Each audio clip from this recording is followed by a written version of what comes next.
Good was good was good. Yo, it's your man 100 grand. Ross with the rock never stops. We back at it. The Detroit Pistons take care of the New Orleans Pelicans just like I said they would. Just like I said they would. Like some of y'all try to come for me. Some of y'all be like, man, you out here saying whoop the whoop, this and that. I don't know how you agree with that. You clown, you this and that. And then when I say what was gonna happen happens, y'all don't come back and give me my props.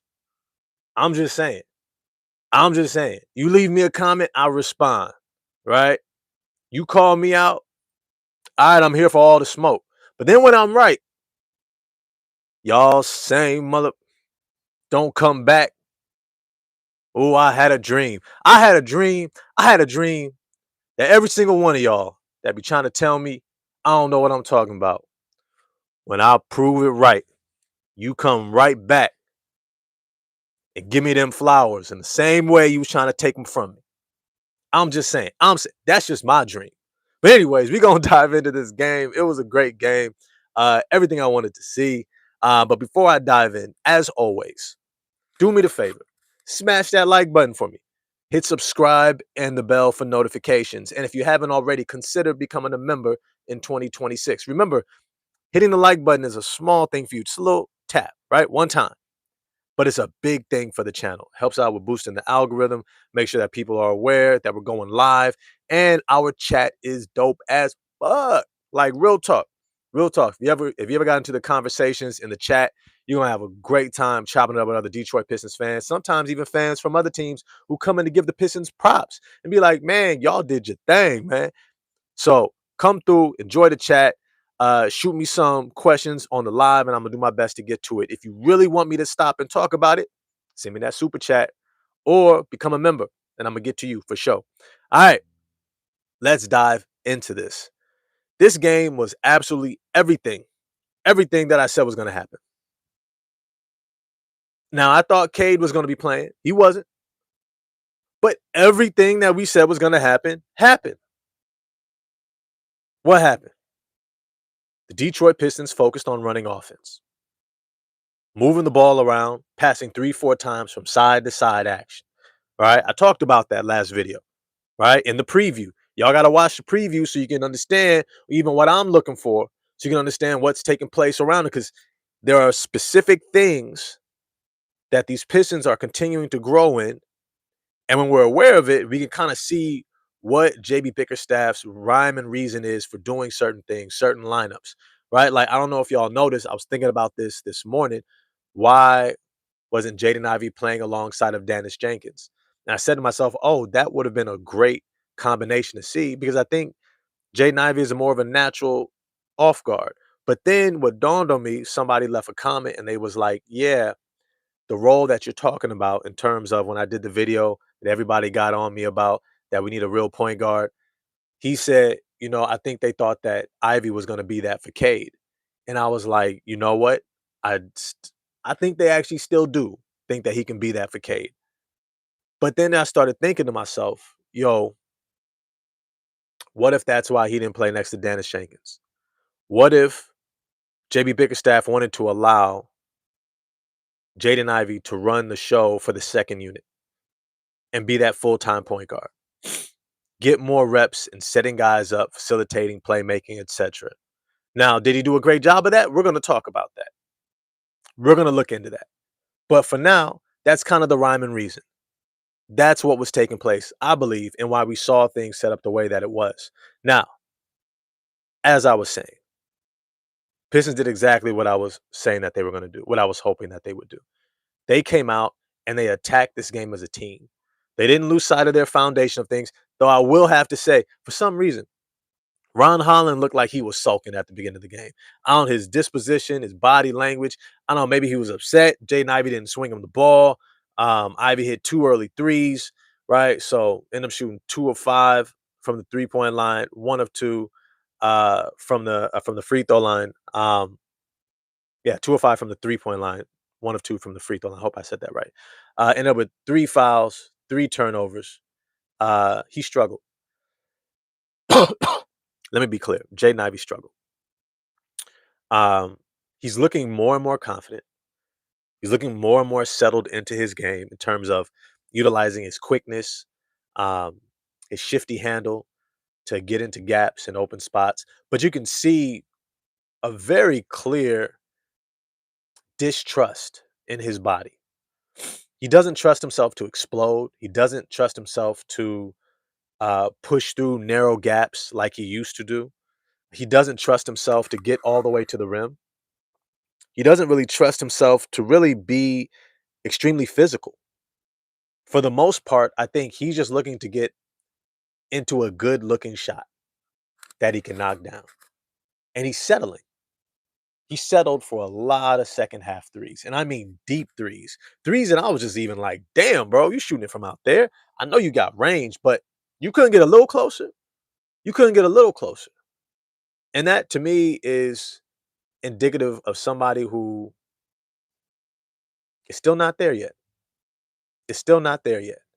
I'm still hoping for him. I told you I was gonna give him to the end of the month. To the end of the month before I was gonna have to take a step. So I have to, hey, respectfully take a step off Jaden Ivey bandwagon to become a starter this season because that man Duncan Robinson, he looks like he's fighting for his spot. He looked like he enjoys being in Detroit. He looks like he likes starting. And he out there, he's like, you know what? If I get my defense together, I just might have a chance to stay as a starter. And Duncan Robinson is getting his defense together. He's getting better and better, and he's fighting tooth and nail every possession, knowing that starting wings, starting guards want to get him on him. And all he has to do is do a solid job. Just do a solid job. Make the contest, move your feet, be in the right position, stay within the scheme. You don't even have to be great. That's Asar Thompson's job. Asar Thompson is the one who just rips the ball right out of the hand of Zion Williamson. Or was it Derek Queen, right? Just rips the ball right out of his hands. That's what his job is. Isaiah Stewart, meet you at the rim. Ooh, I got big feet. Knock shit over. All right. That's Isaiah Stewart's job. Duncan Robinson, just be in the right spot, bro. Move your feet. Give us the best you got, and somebody else is going to slide over and cover for you. And he's doing it. So right now, Jaden Ivey is fighting an uphill battle trying to get that spot because a lot of guys are just outplaying him. Javonte Green. Javonte Green is one of those unheralded. No, he's not unheralded. For us, he is heralded. He is heralded. But around the league, I think league people know. But he's not going to get a lot of media attention. But what he is doing for these Detroit Pistons is absolutely incredible. Came in and shot 2 of 3 from the three-point line. Got himself a lay in transition. 3 of 4 from the field total. 2 rebounds.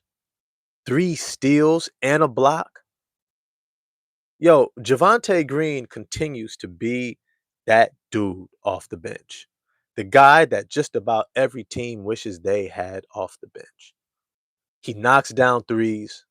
He plays amazing defense. He makes plays on defense. You see him snatch the hand right out of what was his name? What was his name? Bryce McGowan's right on the sideline. Just give me that. You don't want the ball. And while Bryce McGowan was looking at the ref, he's already down the court. Lay. Like, these are the plays that he makes all the time, y'all. All the time. We see it constantly. It's just a beautiful thing to watch. So when you look at what it means for Jaden Ivey to try to get back into that starting role, man, you got to outplay Javonte Green. You got to outplay Ron Holland. 6 points, 2 rebounds, 2 assists, 2 steals. Hit his only 3. And Ron Holland was soaking at the beginning of the game. He was soaking. Or he looked out of it. One of the two. I didn't see that pop the moment he came in the game. I was there first quarter. I was like, hey, where's I don't see Asar, but normally we got Ron flying around making plays. Where's he at? I always say one of the biggest metrics for Ron Holland and Asara Thompson in terms of their impact is their rebounding numbers. When they're rebounding, that's when they are maximally effective. When they're not rebounding, we struggle, or we struggle in the minutes that they're on the court. This game, Asara Thompson had 12 points, 9 rebounds, 3 assists, 3 steals in 28 minutes. He was a plus 12. Third highest plus minus behind Duncan Robinson, like I mentioned before, who had 15 points, 4 rebounds, 3 assists, 1 steal, 1 block. Shot 4 of 5 from the field, 4 of 9 from three. Was killing. And then the best plus minus of the night was Jalen Duren. 20 points, 15 rebounds, 3 assists, 1 steal, 2 blocks. Stayed out of foul trouble, only 3 fouls on the night. Great job, Duren. Absolutely great job. In fact, if I'm honest with you, I thought Duren should have shot it more. I thought Duren looked a little rushed in the first half, like he was pressing a little bit. And I think he's going to learn to slow down. But I'm going to tell you right now, this is the cheat code for Duren. I'm going to give you the cheat code, and then I want you to go watch these highlights. Go watch Karl Malone. Go watch Karl Malone's highlights, especially his jumper. Look, Karl Malone, jump shots, jumper, scoring highlights. His combination to get you out to 16 to 18 feet and give you that little pump fake, little jab, pump was everything. Because from that position, he would jab, pump. If you didn't take a step forward or raise your hand, shot right over the top. Soft touch. It was money. That's how we brought those Utah Jazz teams to the NBA Finals. That's how we won MVP. And then the moment you took a step forward, blew by you with that first step, straight to the rim, dunk, free throws. Every time. That was his one-on-one package. That was his package, and it was phenomenal. It was almost unstoppable, until Dennis Rodman got to him. All I'll say is he did his thing. If Jalen Duren starts doing that, because I don't know if you noticed, there was a point in the second half, I believe it was, Jalen Duren attacks the basket. Of course he got fouled. He gets slapped and fouled so much. I'm looking forward to him making the All-Star game because then he can get some more calls from the referees, and that's going to help us out big time. But he got a shot blocked by Yves Missi. And then he was like, wait a second, I've got a jumper. It's just a little fadeaway shot over the top, nothing but net. And I'm like, bruh, you could have been doing that the whole time. You don't always have to take it all the way into the rack. And that's something that he's going to learn over time. I know he's young. When you're young, you like to go to the cup. You like to give it to him a little, you know what I mean? A little jelly. When you're young, when you get older, you like, that takes a lot of energy, bro. And I've got other responsibilities, like his 15 rebounds and 2 blocks and a steal and 3 assists. Like, make the game easy for yourself. And I think that Duren more and more is going to recognize how to put his game together. Like, I really would love for him to look at old school power forwards, the Chris Webbers, Karl Malones, Jermaine O'Neals, um, how those guys operated from that elbow, from that short wing. When they got their mismatch, when they knew they had a mismatch and they didn't see a help defender, leaning over, shading over. Like, leaning and shading over means that the next pass away, the one pass away, 2 passes away, that defender guarding that offensive player is beginning to shade or move closer to him, Jalen Duren, with the ball than their man. When they pass that 50% halfway between the two, that's when you know that they're shading towards you. Right? So then you know to pass the ball out. But when those guys are not shading, when they're not stepping over to give help early before Duren even makes his move, that's when he's supposed to get into his bag. He's supposed to be like, oh. And then sometimes when you really get good, you start manipulating that defense. You get the ball at the free throw line, you pump fake, to your teammate in the direction you want to drive so you can freeze that defender. So you let the defender know, I see that you're shading over. So you better get back or I'm going to swing it to them. So when they take those steps back, now you know you can go to work because he knows you see that man open in the corner or on the wing, and your man knows, so he's ready to catch and shoot, and you're aware. So now the moment you make your move, if he steps over, he knows he has to sell out all the way. Because if he gets stuck in no man's land, right, that's kind of helping, kind of staying in that in between, he's no good to either. And you got the opportunity to pick your poison. You want to kick it out for a wide open shot or a quick attack, or do you want to try to finish? These are all things that you see the greats figure out. And I think that that's the next stage for Duren. Now, all that's to say, early in this game, he was pressing. He was pressing. He was trying to get to the basket. He was able to do so once, but then he kind of got himself in a little bit of trouble a couple times. And so you can see noticeably that kind of like took a step back, but it was able to find ways to contribute like on the offensive glass. Did a great job. Even got a lob, right? And that windmill dunk, damn, damn. Because you know what I respect about that? And I want to see this more. I'm going to describe this sequence for that dunk.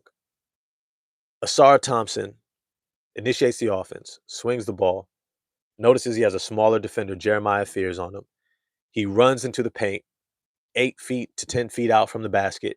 He posts up Jeremiah Fears. He's calling for the ball. He's getting big, right? Getting his arms out, making himself big, calling for the ball. And then Jalen Duren looks at him, but notices there's nothing behind him. And everyone else is on this weak side. And he looks Asar off. And he's like, nope, I'm keeping this one.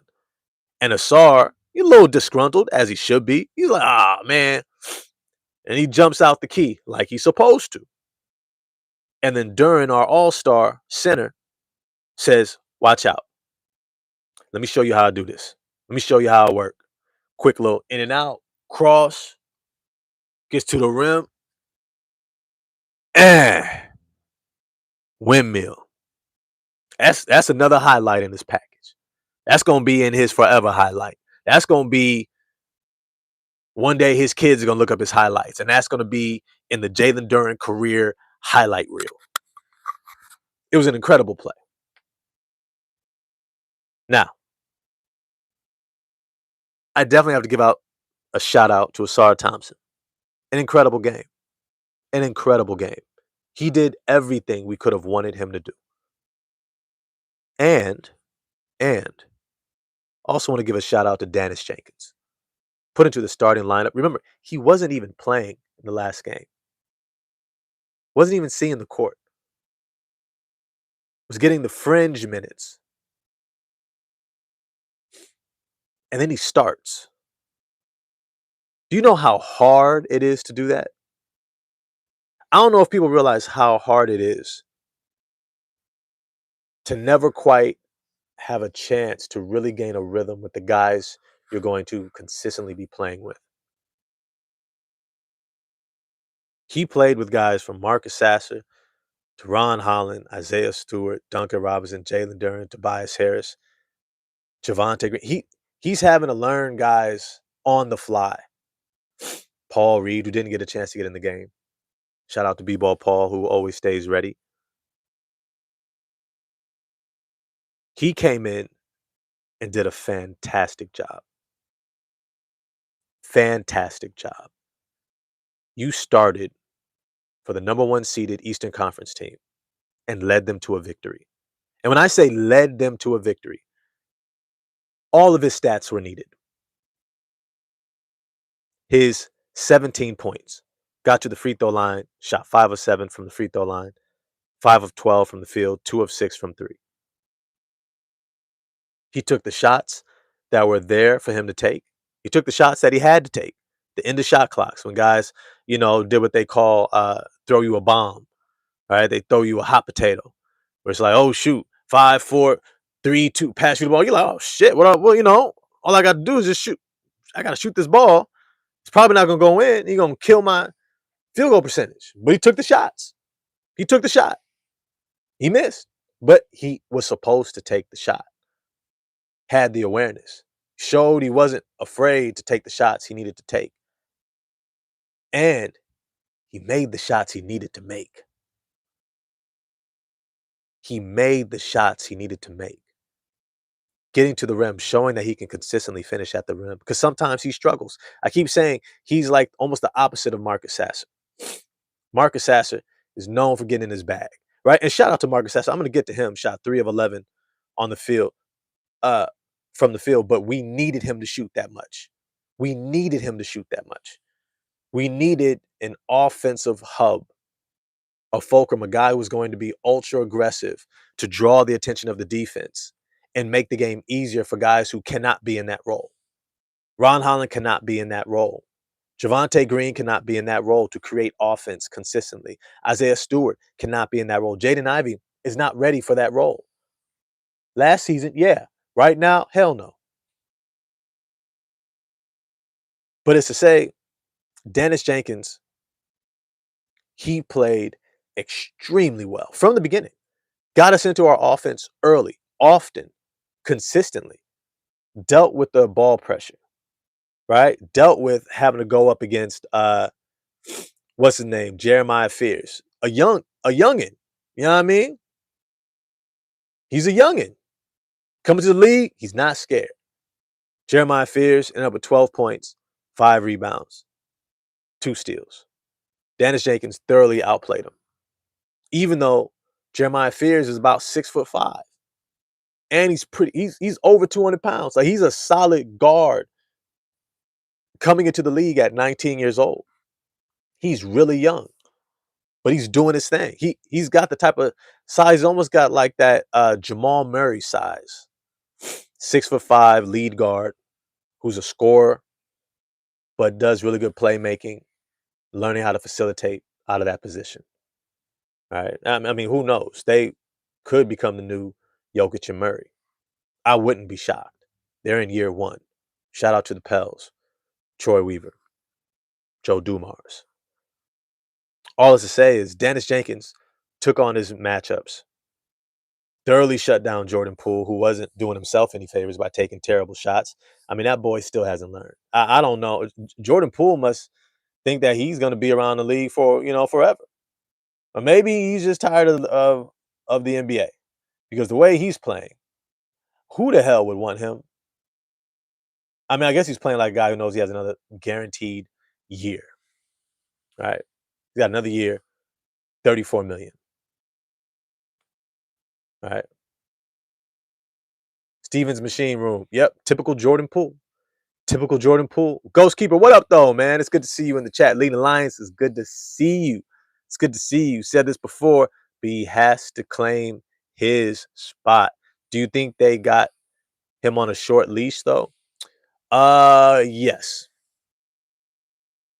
I do think Jaden Ivey's on a short leash.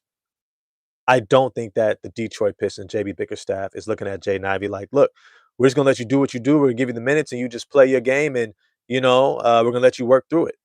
Hell no. I think JB Bickerstaff is like, look, bro, we're going to give you minutes. We're going to give you minutes.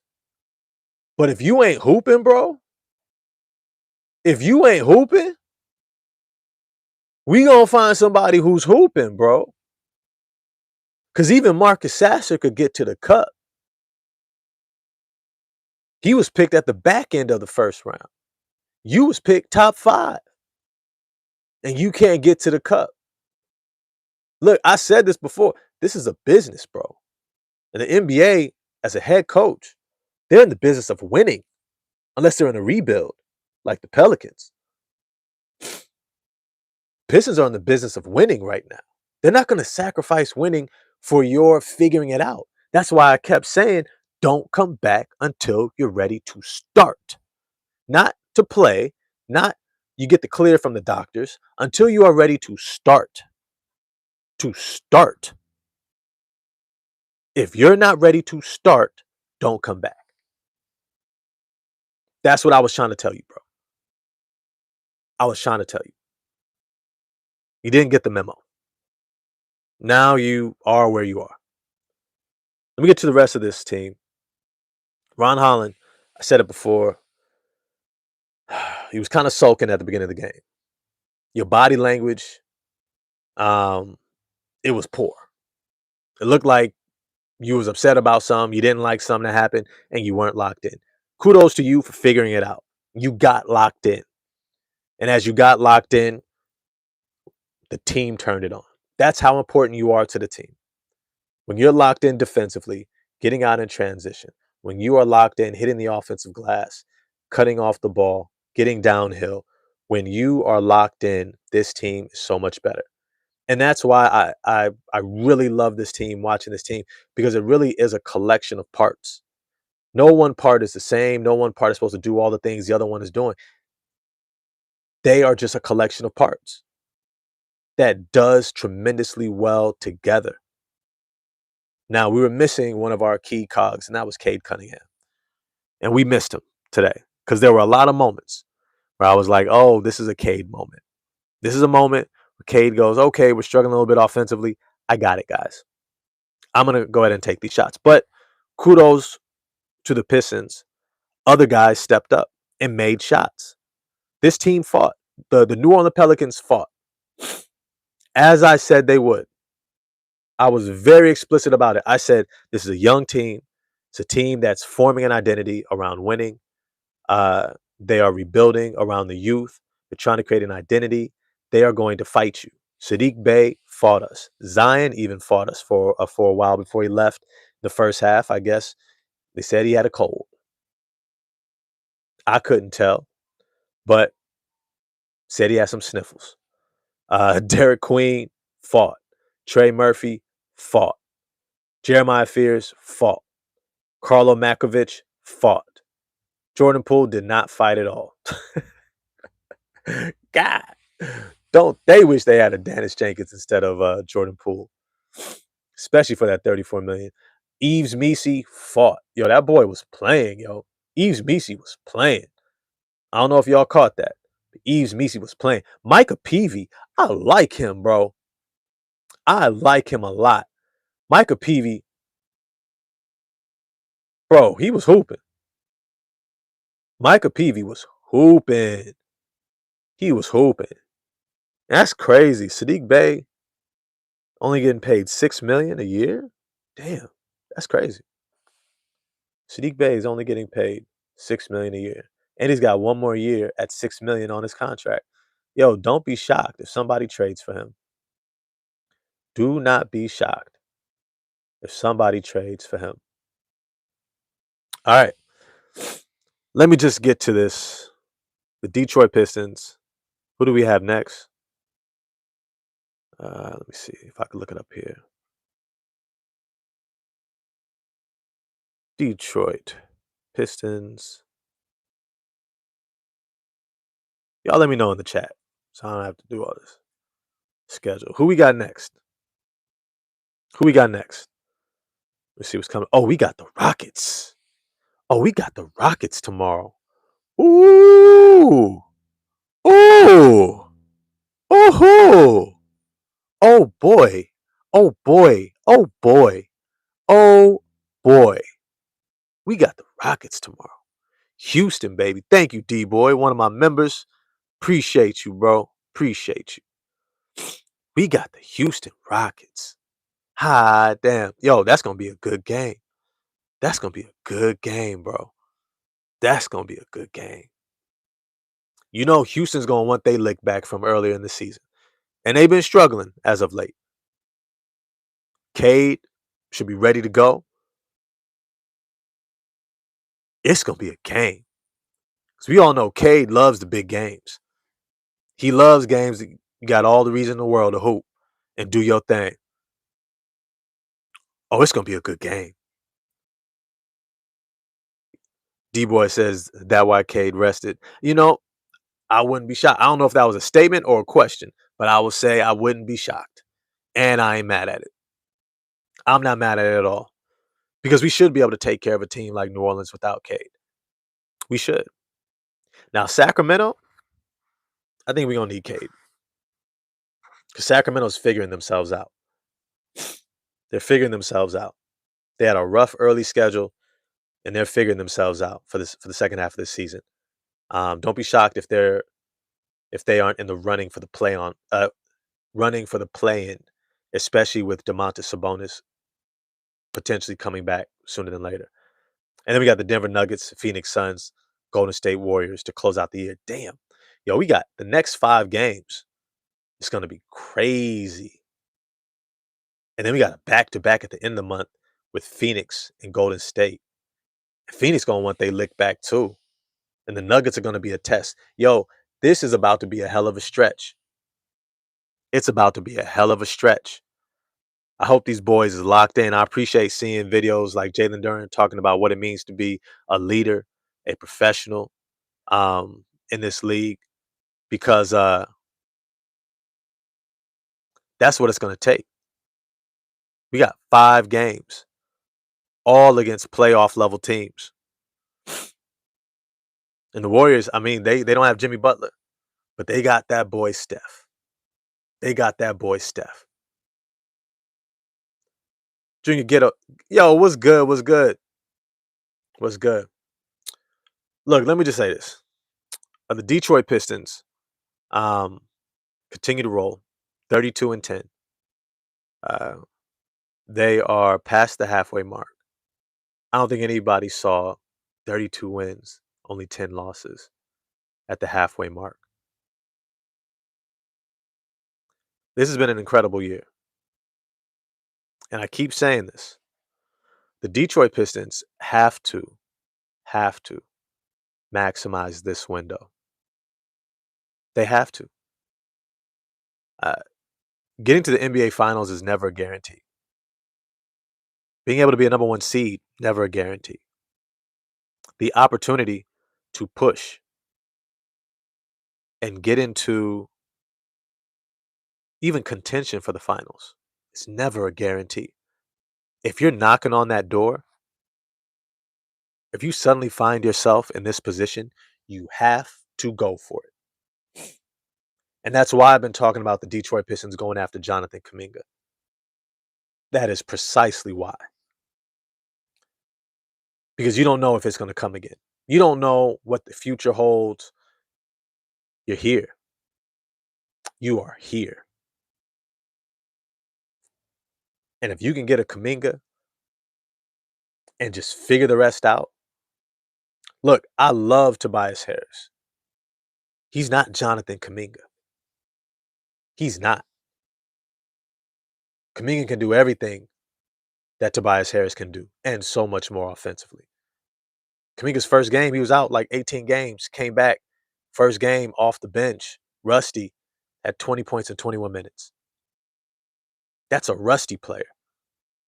Think about a motivated player who comes into a strong culture, identity system, a bunch of young, hungry dogs that want to compete. I think Kuminga falls right in line. I'd easily give him that starting power forward position. Easily. Duren, Asar, Kuminga, Robinson, Cade. And we'll figure the rest out. And he has playoff experience, not to mention. And he's got a championship. Bro, thank you, Mr. Pierce. Thank you. Great points in the chat, as always. As always. The Detroit Pistons have to make the most of this moment. Whatever moves that they got to do by the trade deadline needs to be done. And the moves that they do will say a lot about what Trajan Langdon and JB Bickerstaff feel about this current roster. I keep saying we love Jaden Ivey. We all love Jaden Ivey in Detroit land. But waiting for him to come along as the deadline approaches is probably not what we're looking to do. He has to show something. He's got to have a big game.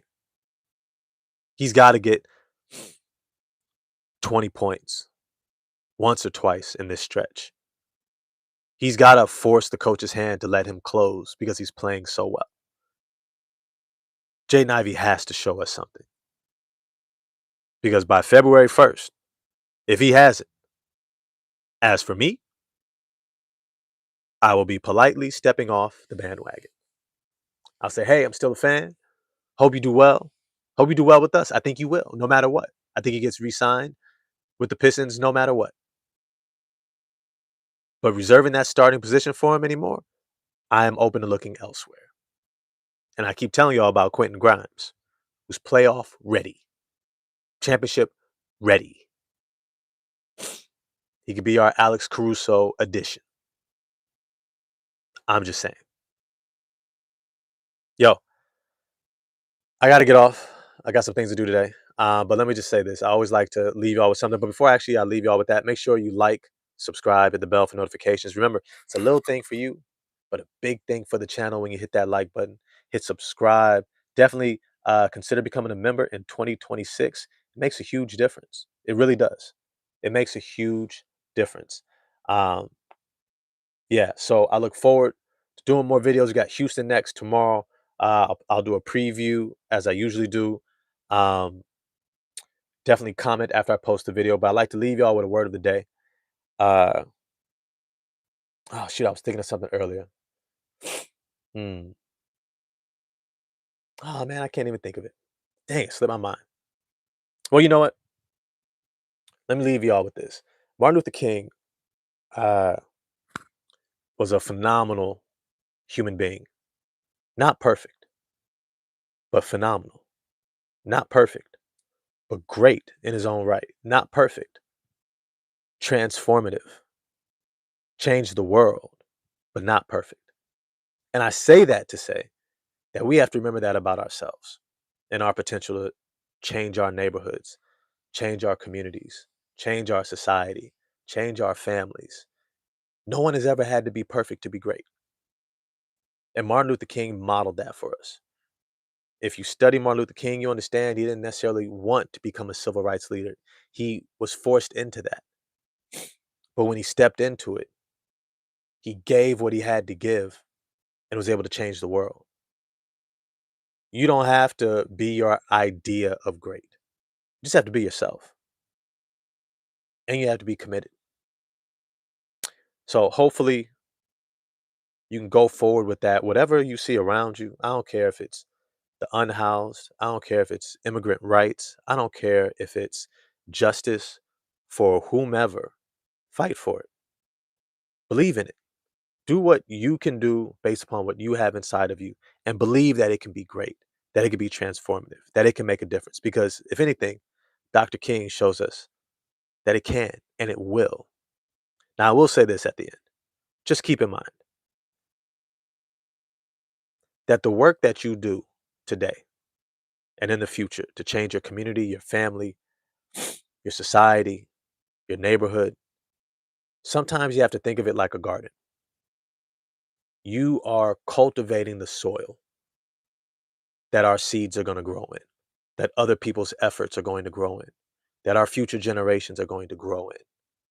And that garden will be the very sustenance for your family as it gets older. That's what they will eat off of, the work that you do every single day. So it's always worth it. It's always worth it. So believe in yourself, have your own dreams, believe in your dream because you don't have to be perfect to be great. You just have to be yourself. With that, I'm going to get at y'all next time. Have an amazing day. Remember, love deeply, laugh hard as hell, and live your life to the fullest. And I'm going to get at y'all next time. Peace.